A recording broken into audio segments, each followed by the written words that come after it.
Hey y'all, lunch here. Sorry, my voice is still giving me a little bit of problems, but I wanted to talk today because we finally got our ban list update straight from FFG themselves, or from Star Wars Unlimited.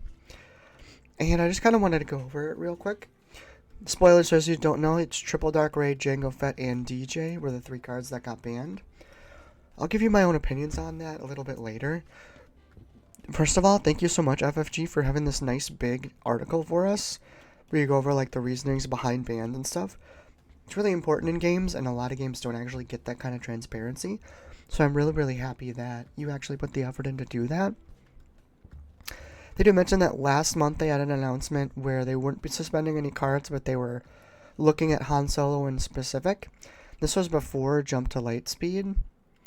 I think they were a little worried that Han would get shoved out of the format by the Jump to Lightspeed cards, because there's a lot of powerful ones in this deck, in this set. However, the thing about them is most of the leaders in Jump to Lightspeed, they're weak to Django, because anything that pilots can't really play into Django, because you play a ship, you pilot it, and then your opponent just actions to tap your now piloted ship, and it's awful. You basically can't play a leader that has pilot while Django exists. So I think that's one of the big reasons they banned it.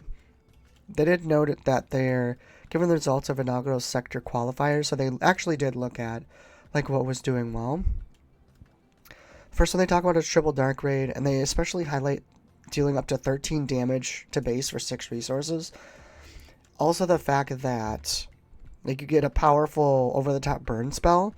So I think it was less about like the consistency and like the taps that I give Django, and more just like the damage creep that this set really had with Triple Dark Raid. You went from being able to do like 6 damage-ish to like ridiculous like 13. Ruthless Raider, or not Ruthless Raider, other vehicles can just pump out like 8 damage out of it, and I think they really wanted to take that away. They also mentioned Admiral P had Invisible Hand decks, which I haven't really seen much of, but I mean, I guess it could be kind of gross. You get a bunch of droids out for free on early turns. Kind of interesting that I mentioned that. But yeah, they did talk about Devastator. They just printed too many good cards for it in Jump to Lightspeed. Django, I think a lot of people are excited for that. We don't have to really worry about it anymore. I think this was honestly kind of the best way to do it. It's a little sad that whenever you have to ban a leader, but I just think like once he flips, he basically protects himself by tapping your opponent's whole board. They just gave him too much ammunition in this set.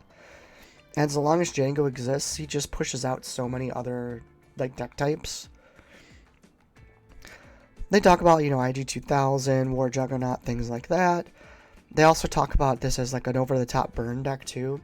So I really get the feeling they're trying to slow the format down a little bit, which it's fine. I mean, when it comes down to it, it's just too powerful with the new stuff. I think even with Triple Dark Raid gone, it would have brought it more in line, but it doesn't solve the problem of certain leaders you just can't play. Like I said, as long as Django's in the format, any piloting leader is basically unplayable. And I think they really want to take that away. And just any kind of leader that flips later than it too gets really awkward. A 3/7 stat line is really hard to remove. They even mentioned that in here. So like it's just too good in too many ways. Excuse me. The last one is DJ. I personally don't think DJ is bad as other people think it is. I think Han Green can definitely still be a thing without DJ. But I do think it's a card that really, really punishes players that don't understand how to play against it. And it's a very, very unhealthy card for getting new players into the game. It feels really, really bad to get DJ comboed on 5. Your opponent awakens. They get to put all this like 7 drops, and like Han can feel really bad to play against if you're new to the game. So I think for overall of the game, DJ is just an important thing. They also mentioned that like they never intended to have DJ permanently steal resources. He was only ever supposed to be able to take stuff and then give it back. So I think just that interaction, I don't know how they couldn't have seen it, but however it slipped through the cracks, I think it's probably just healthy. This also probably means that in the future we'll never get resource stealing mechanics ever again, which honestly I'm fine with. It's not very healthy, it's not very fun. while it may or may not be overpowered, that doesn't really matter if it just makes the game less fun to play.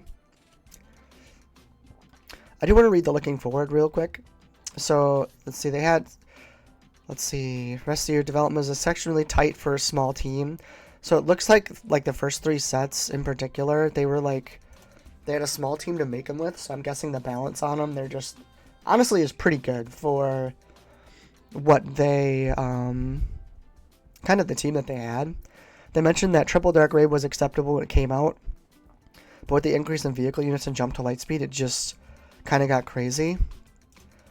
And they mentioned something really important here. As Legends of the Force debuts as a Force-focused set, we are actually acutely aware of the possibility of Force trait payoffs from the first year exceeding their intended power level. I read this as Force Throw, like in particular. Force Throw after this new set. Force Throw is arguably too good right now. And it's going to get better because we're going to have a whole bunch of Force units coming with the next set. So I would not be surprised to see early next set Force Throw decks like Quinlan go super hard, and then Force Throw gets banned. I honestly still think Force Throw is arguably one of the best cards in the entire game. I can't think of too many other things. Maybe looking at like lightsabers and stuff, but I think most of those are pretty fair. It's just Force Throw in particular that I think they're kind of calling out without saying anything there. And let's see, looks like the 3 important factors they were using is tournament data, acknowledging mistakes in development process, and most importantly, listening to community feedback. I think this is really important. I think listening to your community is just as important as looking at numbers of tournaments, because, yeah, you can mathematically make changes and bannings all you like, but if the game doesn't feel good to play, it doesn't matter. That's the thing, like with DJ in particular with this ban. It really goes to show they're willing to ban things that the community thinks are unfun, even if mathematically they're not super crazy anymore. It's just not fun to play with. I am a little sad they didn't touch Tarkin Town in particular, was the thing that I wanted banned. So Quinlan and the new Boba deck and stuff, like these indirect leaders, Cad Bane, all these leaders are about to get really, really strong. Sabine is also about to get really good again because Django was the thing keeping Sabine in check. So we'll have to see where the format goes. It'll be interesting seeing in the coming weeks. I predict Quinlan, Sabine getting very, very, very strong. It also opens up a little more for like Piat decks because the without triple dark raid, that format will slow down a little bit. Unless it gets taken over by Sabine. That's the other question. But yeah, watch out for Quinlan. That's my prediction. Quinlan's going to become the #1 deck after this ban list because Tarkin Town can get hit. Let me know what you think below. I like that they were willing to ban all 3 cards and didn't like just make some half measure. They could really easily have just banned Triple Dark or just banned Django and then kind of felt it out to see how it was. I'm kind of happy they banned all 3. I wish they had banned Tarkin Town as well. But I can't always have everything I want. So yeah, please like, subscribe. Let me know in the comments below. Do you think this was correct bannings? Should they have gone farther? Should they have banned 5, 6 cards? Did they ban too much? I'm curious to see everyone's take on this because, say what you will, a company banning this many cards, we've only really had 1, 2 major events. Excuse me. So like, it's interesting to see them go this hard on bans without like another like month or 2. A lot of companies would have waited. And I'm really happy they didn't because I think it makes for a much healthier game. But I'm very interested to see what your guys' opinions are. Please like, subscribe, comment below, let me know, and have a nice night.